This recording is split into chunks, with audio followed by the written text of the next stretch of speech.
I'm Laura. I work on the journal RSC Advances, specifically with Giulia, who's one of our associate editors. And so I'm going to go through some general tips, how to get published, how to write good papers, that kind of thing.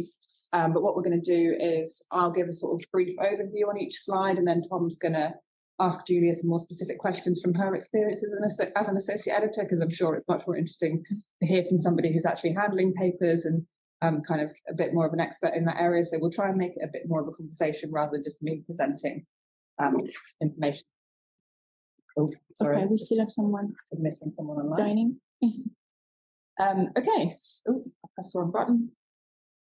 So just very quickly, why do people publish their research? And I'm sure you all know this already, but obviously the main one is to contribute to the advancement of science and to establish priorities, so to show that you discovered something before somebody else did, as well as creating a permanent record of what you've actually done, and sharing information so that other researchers can find it and can repeat your results and then can build on them to do their own further research.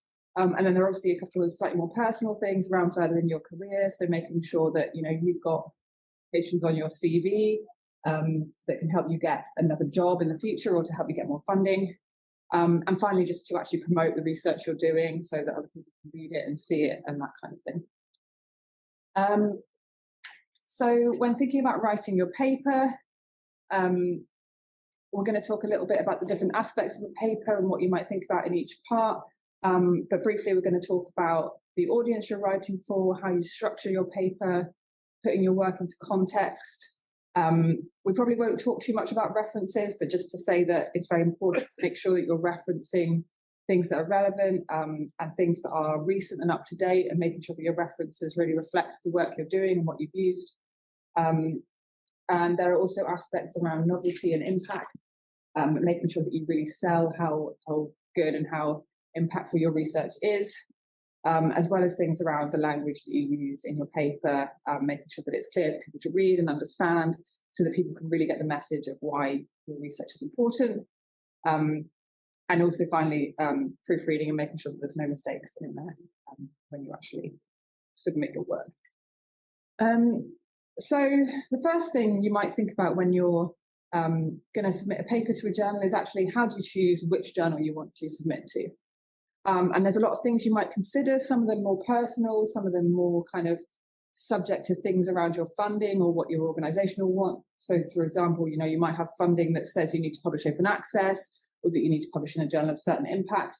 But there also might be other kind of more personal preferences in terms of why you might choose to publish in a specific journal. So I'm going to hand over to Tom, who's going to talk about that a bit more. So I'm going to have to shout now because I'm away from the microphone, but hopefully people can hear it. So this is a question for you or anybody else in the audience that wants to share their ideas as well. So what would be the most important factors for you when choosing which journal to publish in? Well, I think it depends also on the quality of the work that you are trying to publish. So the first thing that you have to assess is whether it's top-notch or not. Yeah.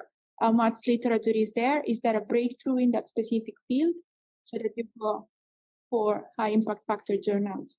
But I think most of the research that we produce sometimes is not groundbreaking. So we have to make sure that if we have innovative but incremental findings, they have to be in the right journal. If it's really technical, you should go to technical journals. And sometimes it's very difficult. I think that's the most difficult for authors to say, okay, this is a good technical paper, we should send it to a technical journal. And otherwise, I think, for example, RSC Advances is a good journal because it's very broad in terms of scope in chemistry. So if you are unsure on which journal you should publish, you should also seek into those opportunities, those highly interdisciplinary journals, because they're more open. And so you generally go into peer review, but then we'll talk later about peer review. And I should say, it's great if people want to publish with the RSC, but none of this is specific to RSC journals, right? It's any journals. So this isn't a trick question, but what is the biggest advantage for you if you pick the right journal when you first submit? Well, again, it depends on the publisher because some publishers have editors who, but in general, I think in general, you survive the pre-screen, which is 50% rate in success. So I think that's also very important, because then sometimes it feels bad when you're not pre-screened, and sometimes you need that useful information also from peer reviewer on how to improve the paper. Most of the time is how you communicate your findings and not the quality of your findings that's not working in your paper. And a lot of papers are rejected either at the pre-screening stage or during review, just because the researchers picked the wrong journal for that work. So it's not necessarily a comment about the work itself, but maybe that it's just not an appropriate choice. One other question for everyone here. Can you put your hand up if you have to publish open access, or the groups that you're working in have to publish open access? Have to, yeah. Yeah, okay. Yeah. So that's another, for some researchers, if you're forced to publish open access, then that's going to change which journals you can. I was almost saying that. Yeah. Okay. I don't know. Another thing I'd maybe add to that is thinking about who you actually want to read your paper. So you might have a paper that's really specific, like Julia was saying, really technical, in which case you might want it to be read by people who work in that same field, really narrow interest in that area. But you also might have a paper that's got a really broad topic area and it's much more general interest, in which case you might want it to be read by a much broader group of people. And so you can think about which journal in those terms as well. So if you want a broader group of people to read the paper, maybe you submit it to a journal with a much broader scope, where it's more likely to be found by a broader group of people. Whereas if you've got a really technical, really specific paper in a really broad journal, it might not get found. Whereas if you put that in a more technical journal, more specific journal, then that's going to have its own dedicated readers who might be more likely to find it. So yeah, just thinking about who's going to read your paper, who you want to read it, and therefore which audience is best can also really help when you choose a journal. Okay. So one of the first things, maybe not the first thing you write, but the first thing that's looked at when you submit a paper is the cover letter. And we'll talk a bit more between us about what's good to include in a cover letter, but just a couple of things from my point of view. Sometimes people worry too much or think about who to address the cover letter to. Should I be writing to the editor-in-chief or an associate editor or the journal publisher? I don't think it matters too much who you address it to, but if you do want some advice, I'd say it's quite a good idea to either pick the editor-in-chief of the journal or perhaps an associate editor who works in your field. But I wouldn't worry too much about who you address that cover letter to. I think it's not really that important. At least, hopefully, there aren't associate editors who are using that to make a decision anyway. And just another kind of really important thing that people might think sounds a bit silly, but actually getting the name of the journal right. So as a journal editor, I've seen a lot of times where somebody submitted a paper to us and it's quite obvious that paper was previously rejected by another journal and they haven't changed the name. So you get a paper that comes to RSC Advances and it says, I'm really pleased to submit my paper to Nature Chemistry. And you're like, okay, so you submitted it to Nature Chemistry, they rejected it, and now you sent it to RSC Advances and you haven't changed the name. So that's just a really simple thing that you can do to make sure that your cover letter looks a little bit more like you actually want to publish in the journal you submitted it to. Yeah, so as somebody that reads a lot of cover letters, is there anything that you really want to see in the cover letter or things that you don't want to see? So to pick up from what Laura said, dear editor is enough. Yeah. So there is no need, because sometimes you don't know which in the specific case of RSC Advance, generally you don't know which associate editor is going to pick your paper. So there is no need to be very personal in your cover letter. One thing that it's important is be concise. So keep it to a page and go to the point. You don't need to tell the whole history of the research, especially if you're an advanced researcher. Brief statement on the state of the art, what you're doing, and how is it changing, or what's the novelty with the state of the art. Also for us, when we have to screen papers, it's really useful because we can find some keywords and already some topics. So when we pick reviewers, which is also very important, having a brief description helps us a lot, because sometimes abstracts are not really helpful, but maybe we'll talk about that too. So just think about what you've done and why it should be included in the journal. So also a connection with the journal scope or recent publications of that specific journal, it's also useful.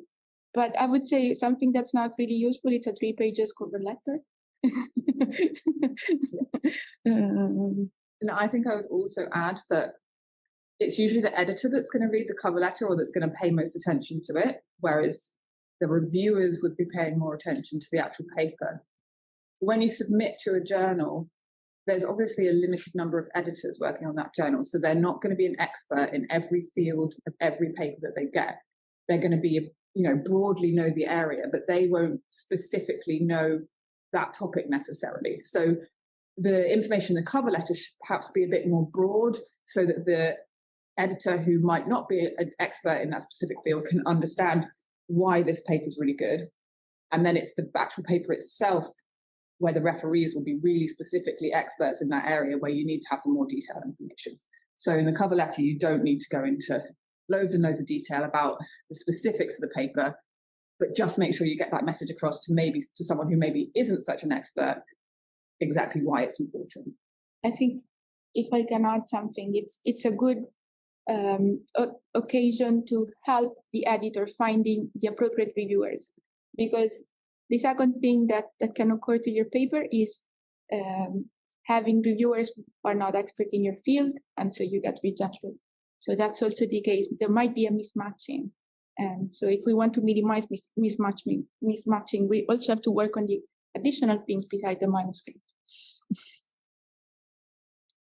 Okay. So I think the animations on this one. Just a little bit about the title of your paper, which is maybe something you might not think is that important, but actually making your title discoverable can really help people find your paper once it's been published. So really important thing to do here is think about what you might search when you're looking for a paper to read. So what would you type into Google and how would you find that paper? So this is an example here of a good title, but I'm going to just load all of these. So a few more that maybe not so good. So the first one, for example, is quite vague. So you're going to find loads of papers. If you type those keywords in, you're not necessarily going to find that specific one. And then the next two are obviously far too specific. And maybe, no one's ever going to Google this entire long name of the compound in there. And then the final one just really doesn't make the paper sound very good. So it's important to try and make it something that will jump out to somebody, but also something that someone's actually likely to search for. So that, think about what you might type into Google and how you can make your paper jump out when somebody does the same thing. I don't know if you have anything to add that you do or don't like to see. Well, I think in some cases, sometimes some titles are really similar to previously published literature. So it's okay to look them up on Google, but also think, what did we add compared to this thing that it's previously published? Because the first thing that someone does, I presume editors, but also reviewers, is Google the title of your manuscript and check what's out in the literature, where it was published, and if there is anything very similar. So a series of papers with the same titles does not help, I would say. It actually, I think, lowers the quality. Maybe you have some very good quality data, and it just lowers that a bit. So you already have preconceptions about the work. And at lots of journals, and I'm not necessarily the RSC, but also at other publishers, the associate editors might use your title for their initial search to find reviewers as well. So you want a title that's going to help somebody find the reviewer that's appropriate, like we mentioned before. Yeah. Okay. Talking a little bit about figures, tables, and graphics and that kind of thing. Obviously, these are the things that might make your paper a bit more eye-catching and that will really show what your results are. So it sounds a bit obvious, but making sure that it's really clear to see what the key things are that you're wanting to demonstrate and those relationships between the different variables and that kind of thing. Trying to make them as simple but as eye-catching as you can. So not having loads of detail on each image, putting more of that into the caption if you can, and trying not to put too many different types of image all into one figure. So I've seen some papers, for example, where you might have like a graph and some microscopy images and, another couple of bits of data all in the same figure, and it's all really small and hard to see, and it's much easier if those are all separate. If you want to add anything. I would also say be smart on how to use graphics. Use supporting information. Sometimes when you discuss the data, you realize that maybe putting a table with 30 entries is not very smart, maybe the relevant 1 or 5, but it's good to acknowledge that you made also the other 25 experiments. So just put them on the supporting info and use the supporting info as sort of a support document. So it can be as big as you want. I am known by my PhD student for rather long supporting info, but at least we put all the data out. So if anyone wants to make sure that we actually perform the work, because that's a legitimate question, they can also look at the supporting info. About graphics, there are 2 things that I would say as a word of advice. There is a problem of data fabrication. So whenever you put microscopy images, and especially if you have an interdisciplinary paper with biological data, make sure that the data is readable, that the graphics is clear, and because the first thing that we look at is if the graphic looks fabricated. So if there are changes in the font, type of font, especially in the X or Y axis, this is extremely important. And also for microscopy, make sure that even if you have details in the main paper, the supporting info includes the full picture, because otherwise it might take much longer for your paper to be reviewed, because we have to make sure that it doesn't come from a paper mill, which I'm sure for our audience is not the case, but it does happen in science. The other thing that I would say is that don't use a lot of color, because sometimes you don't, so use color when it's necessary. And I know for bio papers, there is much more color involved. One, it's because on print, generally it's black and white. The second thing, I have a lot of friends who are scientists and they are daltonics. So if you use a lot of color, they won't appreciate the slight changes in your graphics. So be smart, or compare it with someone else that says, oh, I can't really read this or that. And that's much more helpful, I would say. Great. Okay, this is just a very, very brief summary of the publication process and how it works. So I'm sure a lot of you already know this, but you submit your manuscript to a journal, and Julia already mentioned the initial assessment stage. So as we said, that's the stage at which your paper might not even get sent for review. So if the editor looks at your paper and they think it's not suitable for the journal, it can be rejected straight away. If not, then it will hopefully get sent to peer review. And at that stage, hopefully there'll be at least 2 reports from reviewers, sometimes more, depending on what's needed. So for example, if you got 2 reviewer reports and one of them said, this is great, you should accept it, and the other one said, this is terrible, you should reject it, then the editor would usually get a 3rd opinion. So sometimes you might get 3. And then once those reports come back, the editor will have a look at them and make a decision as to whether to accept or reject your paper. So it could get rejected at that stage. It's very unlikely that it will get accepted straight away without any revisions, but it can happen. The more common thing is that they will look at the referee reports and there'll be a few suggestions of changes to make to the paper. It will get sent back to the authors, and then it can kind of go around in this cycle. Hopefully only once, but it can be more. It can be 2, 3, or 4 times, depending on what changes need to be made. And then hopefully eventually your paper will get accepted. Just we've talked about editors a bit, and I just wanted to sort of clarify the different types of editors and what we mean. So there are sort of 3 different ways in which journals manage peer review. So on the left, you've got what we'd call an editorial office system, where all of the peer review is handled by professional editors, so people like myself or Tom, who aren't active researchers, but they actually are professional editors. And so there are some journals, particularly the nature journals, for example, where all the peer review is handled by those people rather than by researchers. And then on the right, you've got kind of the opposite end of things. So, for example, RSC Advances, which Julia is an associate editor for, An associate editor would usually be an academic, so someone who's a researcher, who's an active person who's doing science as well as being an editor, and they handle the peer review for the journal. And then you do get some journals in between where there's a mixture of both, and in those cases you can quite often request who your editor might be. So you might say, I'd rather have an academic editor, or I'd rather have a professional editor. And the reasons for doing each of these models depends a little bit. It depends by publisher, but it also depends a bit by field. So as I mentioned, Nature is entirely editorial office based. I think the ACS is almost entirely associate editor based. At the RSC, we're a bit of a mixture, and that's usually dependent on what the community for each journal prefers. So we'll usually be talking to the community quite regularly, and we'll find that in some areas, in some subject areas, people prefer to have professional editors, but in other areas, people prefer to have academic editors, and we usually just make those kind of decisions based on that. And we have had times where a journal has changed from being a professional editor model to an associate editor model, because at some point we've decided that it's better for the journal or for the community to move from one to the other. Can I ask a question? Yeah. How do we know which system is used by a specific journal?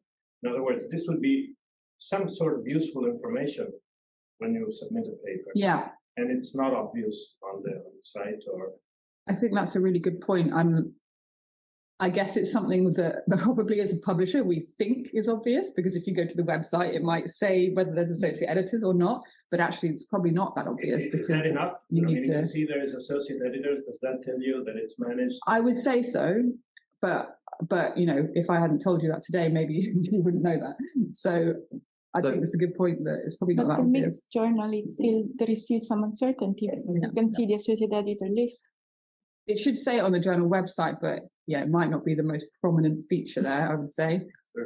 Yeah. I think it's a really good point. And we might have one way of organizing this at the RSC, but every publisher will have a different way. So yeah, it's really difficult. So some publishers will actually allow you to pick the editor that will handle your work when you submit. I quite like that system because it makes it very clear, but it's maybe something we can think about to make it. I would say it does say it on the journal website, but it probably is hidden somewhere buried under a menu that says peer review policy, and it's maybe not something that you're going to research into a lot of detail when you're just trying to quickly pick a journal. So, and can I ask, can you put your hand up if you would prefer the person that assesses your work to be an active researcher compared to somebody that's an editor just working at a publisher? Do you have a preference? So hand up if you'd rather a professional researcher. The answer doesn't have to be yes. We have like a mixed model. So I think a mixed system would be the best. Yeah. Both, yeah. I think there are pros and cons to each. Certainly, I think, and you know, a professional editor obviously is an active researcher. They've got much more knowledge of how the field is developing at the time, and you know, hopefully specific knowledge about specific types of research, which can be really useful.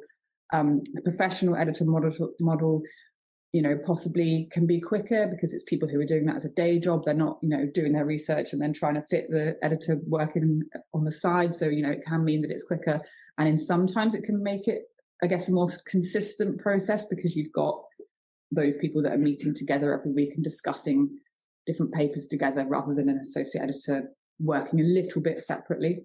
So yeah, I think there's pros and cons to both. Okay. So when the editor looks at your paper, there are a few things they're going to think about when they first review it and decide whether to send it for peer review or not.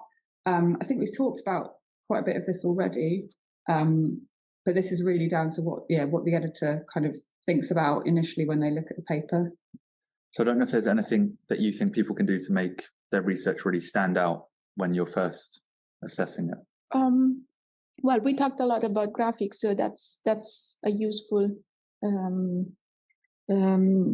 something that you can add to the paper. I think also put introduction, try and be brief and maybe compare to the state of the art, so you already know what's the proposed change, what's the advance, because in some cases it's not really clear. Sometimes it's just, oh, we did those experiments. So the narrative is, I've been in the lab, I've done some experiments, and here I am writing about the experiments.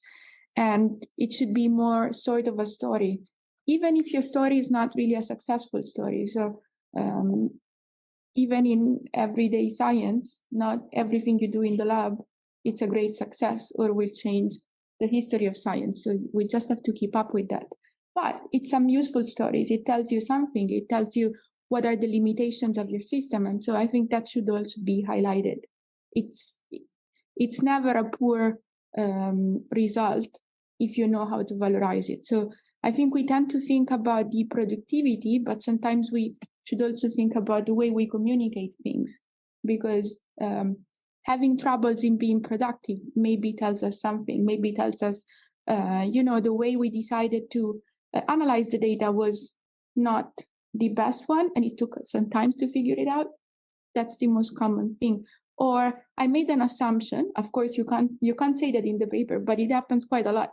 I made an assumption, and then it turns out halfway through the project, my assumption was wrong. So I had to go back. So you have to find a way to communicate this without just telling everything how it happened chronologically. And I think that's quite difficult.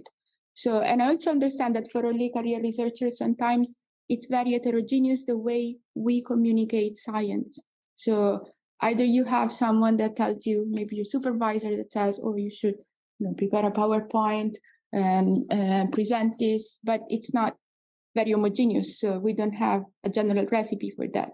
It's up to the person that you're working with. But that's also very useful when you have to write about science, because if you present it, basically you're presenting a very short summary of what you did. And then when you write the manuscript, you already know which are the things that you have to highlight. So you sort of screen between this goes into the main paper, this goes into the reporting info. I have to reach that point. But sometimes we get out of focus. My problem when I write is like, I want to write everything. And then I'm like, okay, no, I'll write the conclusions. So then the experimental part is a bit more focused. Otherwise, it takes me forever to go back to my focus. Yeah. So I would say that it's this. And don't be afraid to talk about whatever you do. There is always a way to talk about your work without going too much into detail. So people are mostly interested in general. They don't want to know all the details because the real expert is you. The people around you in the lab or in the neighboring lab are not the real experts, but they might appreciate the bigger picture and how you fit in the bigger picture. So that's also good and very useful. Okay. So just a little bit about actually the reviewers and who they are and how they get chosen. So I mentioned earlier that the editor that handles your paper is going to be a general expert, but they might not be a specific expert in the area of your paper. When they're choosing reviewers, that's what they're going to be looking for, really specific experts in that area. And people who can really provide feedback on every different part of that paper. Do you want to? Yeah, so I don't know if you want to explain how you find reviewers. Okay, so as I said before, the cover letter, and generally there is something that's always overlooked by most authors, keywords. So I generally look at the cover letter, I read briefly the article, look at the title, and I check for keywords. And I concentrate, but that's me, I don't know if it's very useful, on the abstract and on the conclusion. They have to be sound between each other. If the conclusions are completely different from the abstract, there is something wrong. But generally, you can get the keywords from there if the abstract is written properly. So again, it seems like it's not the most important part of your paper, but it can provide very valuable information. So one has to think about that too. So once I generally go for keyword search, unless I know someone. So it happened to me more than once that maybe I know someone who's an expert in that specific field and I contact them directly. Because I know, I don't know, for example, if I handle a lot of papers on heterogeneous catalysis. So if I know someone that works on that specific field of heterogeneous catalysis, I just contact them. And it makes it easier for me because if I know that that person has a specific knowledge on the topic, I also know that I could completely trust the review. So in general, of course, there are exceptions. So I would say for me, most of the time I go by keyword and maybe by knowing the person that works on that specific field. I tend to choose reviewers who are from different geographical areas. So if I have an Asian reviewers, I would counterbalance with a European one, because I've seen that in some cases it's beneficial. So they raise different issues. And so whatever you get as a report, it's more useful to the author than anything else. So I don't pick the first two that I get on the on the search in general. And I also try to gender balance. So if one is a male, I tend to get a female reviewer. Of course, then in practice, it doesn't, sometimes you still have to get other reviewers. You still have to get an adjudicative reviewers, especially for niche topic. Niche topic, it's 50-50. Sometimes you get very consistent reviews. Sometimes you don't. I also look at how I would say reviewers are reliable, because I don't know if we'll talk about that later, but sometimes people are not really reliable. So this is a message for all of you that want to do peer review. If you want to volunteer for peer review, make sure that when you're assigned the job, when you say, yes, I want to review that paper, then you do it. And contact the editorial office if you're unable to do that on time, or et cetera, et cetera. Because sometimes we get long-standing papers because of me sending an email to the reviewer every other day saying, hey, your review is 10 days late, is 12 days late. And don't be afraid. There is no judgment, there is no record if you're unable to review that time, if you decline that review. I would say that it's more I would say that it's good, because it means that I don't have time, I'm busy. And so you can look straight away for someone else. And the system will tell us if somebody has said yes, but then not sent a paper in. So if they've said, oh, actually, I can't do it, and then we mark that in the system, then it won't show that that person's just failed to send a report. But if they just don't tell us, then it will look on their statistics on our system like they're unreliable if they keep doing that. And then that means they're less likely to get invited in the future.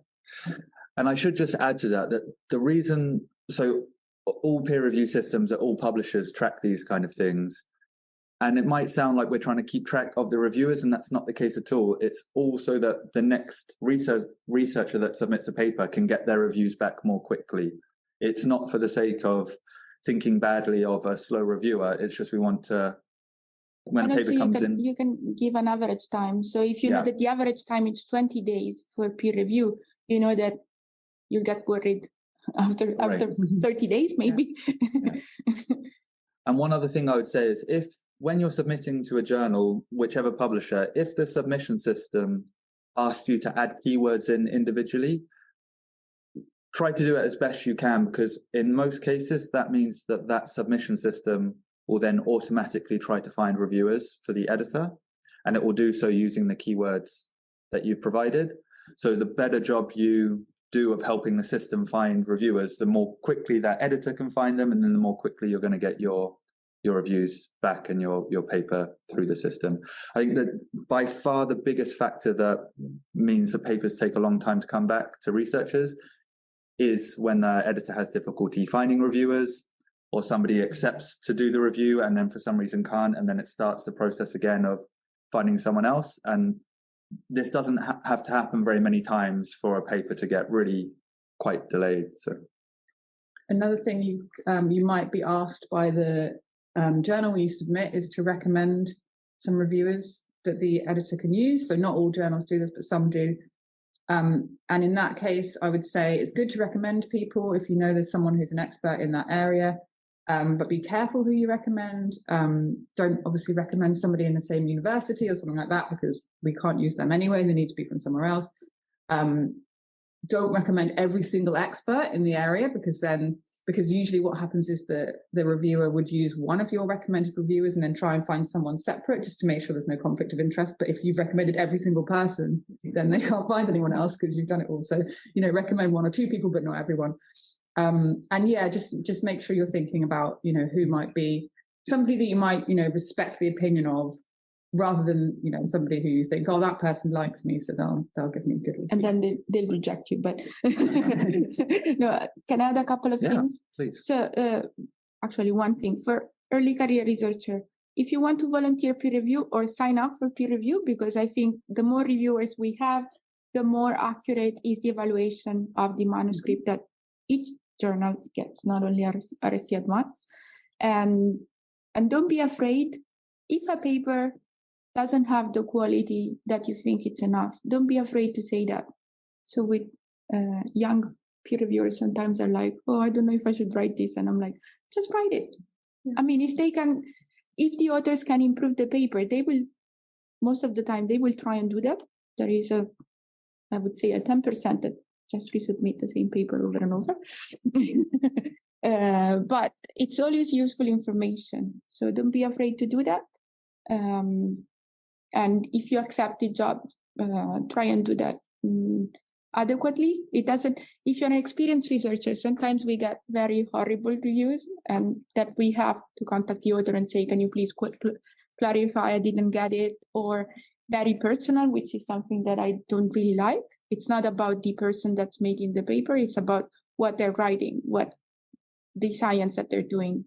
So I think one can be much better than that. And it's also a good exercise because it makes you think about your research.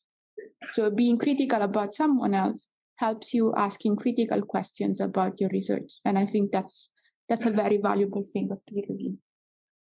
And I think, sorry. I was just going to say it's also good practice for writing your own papers because you see what mistakes people make and what things people aren't communicating very clearly. And then you can use that when you're writing your own papers to make sure that you do things more clearly. And I think another thing that's important to remember is that at a lot of journals, the review that you write gets sent directly to the author of that paper. And some reviews are written as if they're just a critical message to the associate editor. And again, that's when you can have the comments that aren't constructive and maybe the reviewer didn't realize that actually, no, this author's going to see exactly what was written. They're not going to be summarized and made more constructive at a lot of journals. Yeah. Okay. So just a little bit about revising your paper and the best things to do when you're doing that.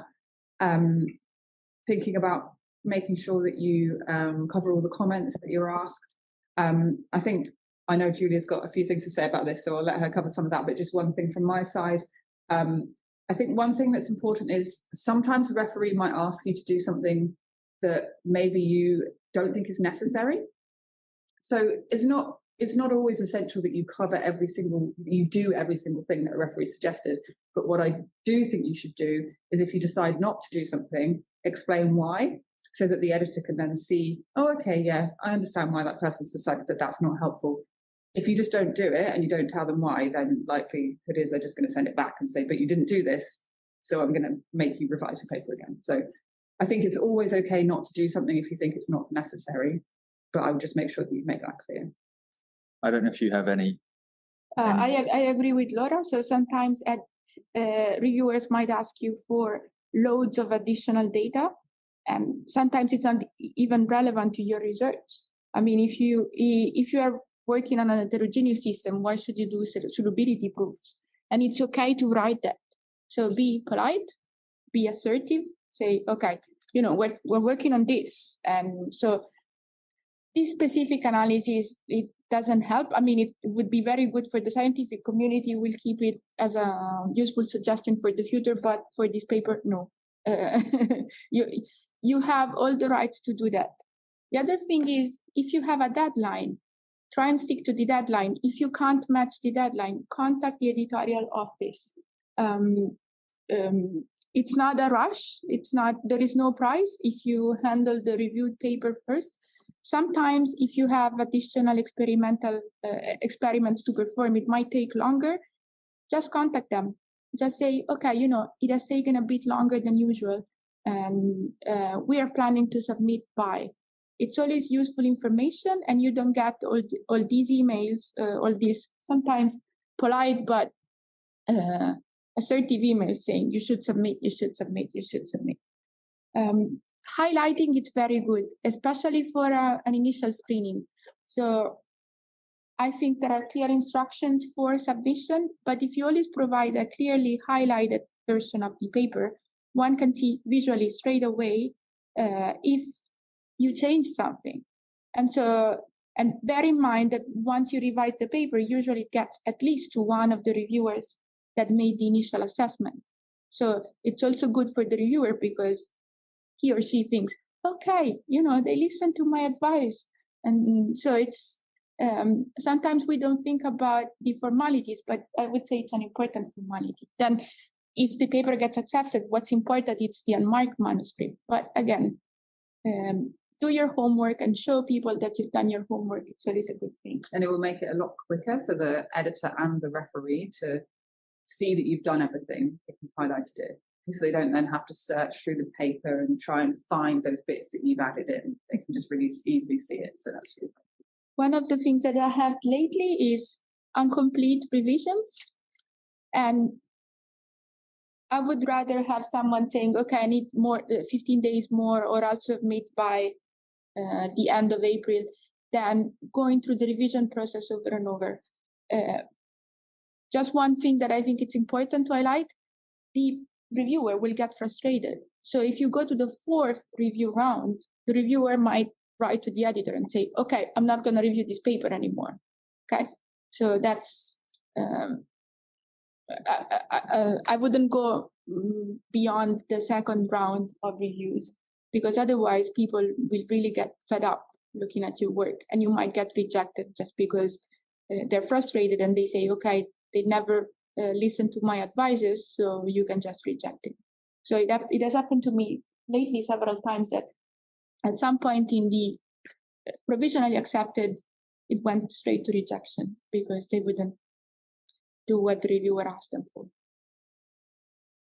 Yeah, I have a very general comment. I think in the last 5 years, that happened to me several times that I receive a revise from a reviewer who pointed out you didn't do enough bibliographic research and have this. And I go check, and it's the same author who sent me like of his paper. And sometimes like, you want your paper accepted and you go, okay, I'll deal with it. And some other time, maybe I put 1 or 2, and then the review write back and say, oh, but you didn't have this. So I'm wondering if you're dealing with this kind of, I think it's a kind of bias. Like if you suggest 1 or 2 of your paper together with other because you think that it's fair. But if you ask me to have 6 paper of your work, that's weird. Yeah, we seem to be dealing with this a lot more recently than in the past. And I do think it's quite unethical in some ways for a reviewer to try and use being a reviewer to try and increase citations to their own papers by suggesting someone cites 10 or 15 of their papers.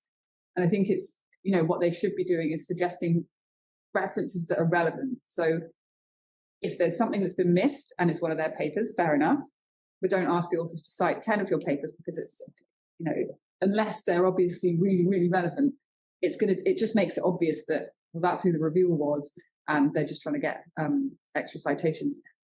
What I would say is that from an author's point of view with that is, like you said, add 1 or 2 of them, that's fine. You can add a note to the editor to say, look, they suggested all these references. I thought number 1 and number 3 were useful, so I added them, but I haven't added the rest. And hopefully the editor will see that.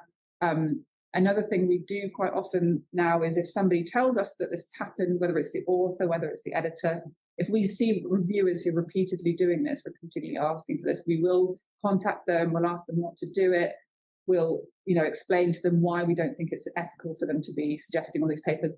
And there have been a couple of cases recently where we've actually blacklisted reviewers because they refuse to stop adding in these self-citation requests. So we will take action if we think someone's just always trying to manipulate the system. But obviously we'll try and educate them first and try and ask them not to do it before just immediately blacklisting them. But yeah.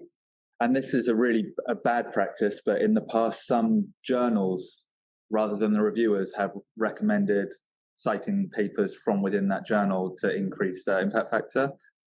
That is monitored, so the ratio of citations to self-citations in a journal, if it gets too high, it can be flagged, but still lots and lots of journals do it, so you should never feel pressure to do that at all and to flag it to the editors. Just add it as a guideline. Yeah. What I do as an editor in general, because it happens that you get reviewers with a long list of self-citations, I generally write on the report, referee to suggested these references. So check carefully because they're not all relevant, pick only the ones that are relevant to you. One of the first reviewing job actually had an expert in a specific field, which was like water. I think they were like membranes for water distillation. So I said, he put nine reference, and actually he was one of the leading experts in the field. So actually it was legitimate. It was all work that was extremely important that they didn't cite it. They didn't cite. So I was like, oh no, another guy that puts in a lot of self-citation, and it wasn't the case. But there are some cases, and they happen regularly. And generally you see them because they turn in the review within 24 hours with only just one long list of self-citations. They're like, okay, I thought you were a good reviewer. We're running out of time now, so we might need to do the next two slides quite quickly. Yeah, I think we already covered some of this. So it's just about sharing the data, but Giulia already mentioned this previously, just about how important it is to try and provide as much data as you can about your paper. Some data needs to be deposited in specific places, such as X-ray data. I'm sure anyone who works in that field will know that. And then obviously you can use your supporting information for anything else. So I'm not going to talk about that in too much detail.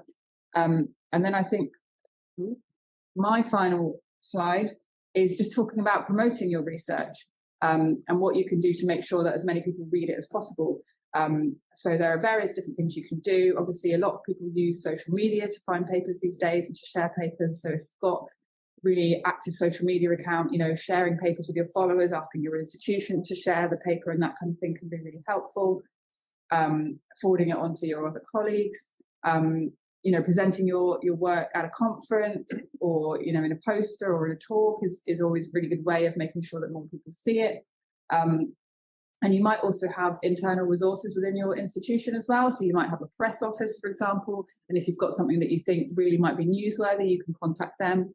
You can also contact the journal and say, oh, I actually think this is a really good news story, and maybe the journal can use their press office, or they can, Chemistry World magazine, for example, might want to write a story on it. So, do try and utilize different people that you have available to you. If you think that a paper is really interesting and you want to get more eyes on it. And really think about the best ways of sharing that paper and how you can get the most people to see it possible.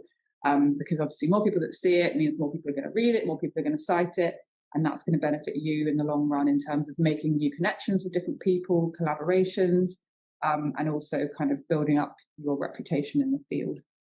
I don't know if you want to add anything to that. You don't have to. I don't think I'm the best person to talk about social media because I'm not super social.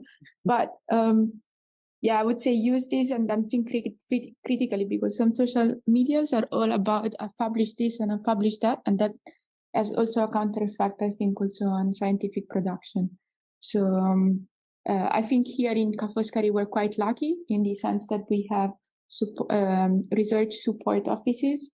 So we have a way to valorize our research in a broader sense, not only with experts, but also with the general public. So take advantage also of that. But don't only think about social media interaction, because it's a kind of a distorted way to see what's happening in science. Science doesn't happen on Twitter. It happens in the labs. Can we swap seats quickly? Yes, we can. So just for the last couple of minutes, I just want to mention two quick things. So just going to skip ahead a few slides. So the first thing to say is that the Royal Society of Chemistry, we publish now more than 50 journals.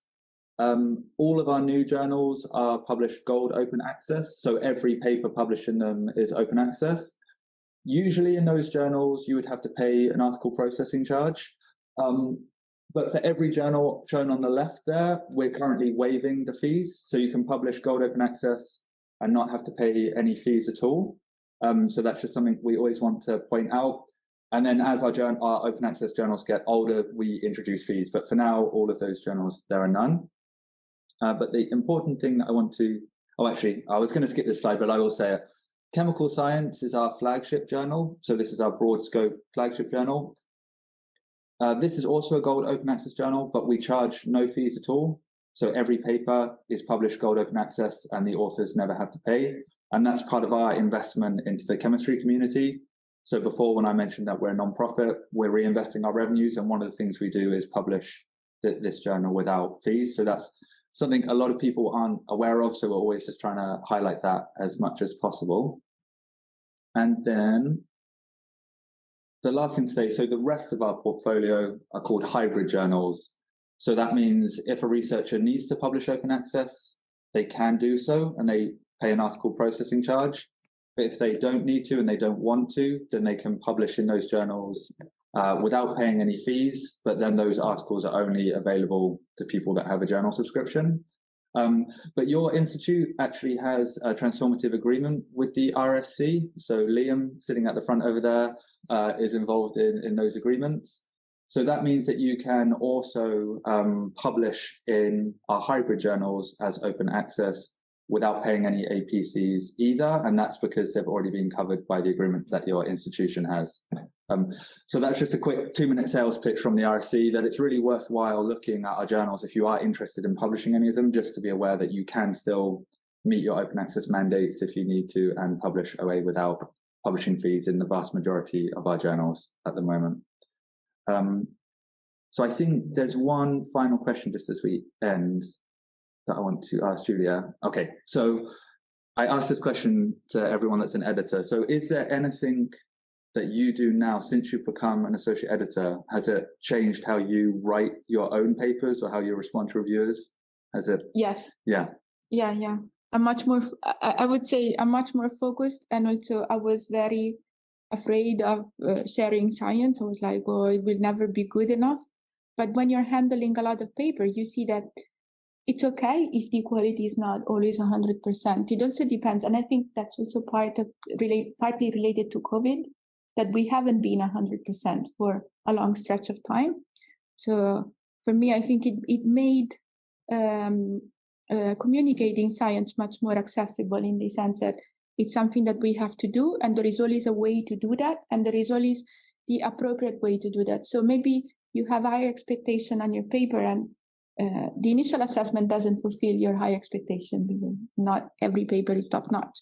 But then you can learn in the process a lot and just learn that it can also be a good paper. It will be cited, although it's not in the top 1%. I think we have that perception, but it's not a correct perception. That doesn't mean that we don't have to do the 1% top science. It's just that we have to do science and be critical about what we're doing. Perfect. Okay, so that's everything from us. So I just want to say a big thanks to Giulia for helping us organize this talk and also Alessandra. Oh yeah, of course. It's part of the process. And thanks to Laura as well. So we're out of time, but we're happy to stay. And I don't know if anyone has any questions that they want to ask. If you have questions on Zoom, you can just write them on the chat window. I don't know how do we see the chat window? If you, this is for postdocs. If you want to volunteer for peer review, it could be a good time to ask what you have to do. Yeah, so if you do want to be a reviewer, just to note, you do need to have a PhD. So if you're a postdoc, that's completely fine. If you're still doing your PhD, then you need to wait until you've finished that. And then what you can do is we actually have a page called Become a Reviewer. So you can just search RSC Become a Reviewer and you'll find that page and you could fill in a small form and then it gets sent to our office and then we will just have a quick check that you meet the requirements, and then we'll just add you as a reviewer. When you do that, you can select which journals you want to review for. So you can choose from any of our journals. You can choose more than one. So if you want to review for 5 or 6 different journals, you can do that. And then what happens is you'll be added to the reviewer database, which is a massive database, which, as Julia was mentioning earlier, when she's looking for reviewers, she'll search by keywords and it will pull up the names of people who are there. So once you get added, you can update your account, make sure you've got your research interest keywords up to date so that you're easy to find, so that when Julia searches a keyword, your name comes up. And we usually also put a little green flag on people who are really keen to get involved in reviewing, so that the editors can see, oh, that person really wants to do it, and that means they're more likely to say yes. So we do often quite do that for people who are new, who just wanted to sign up. I guess one thing to say is that we can't guarantee that you'll get invited immediately because you've been added to the database. It obviously does depend a bit on what papers we get and on how the associate editor does the searching. So, for example, if Julia gets a paper and she thinks, oh, I know the perfect person for that, she might invite that person rather than doing a search. So you might not always get invited straight away. It might take some time, but the more keywords you add, the more information you add, the more likely you are to come up in the search. And if you do have any problems with that, you can just contact me or Tom. Well, thank you. Yeah, thanks everyone.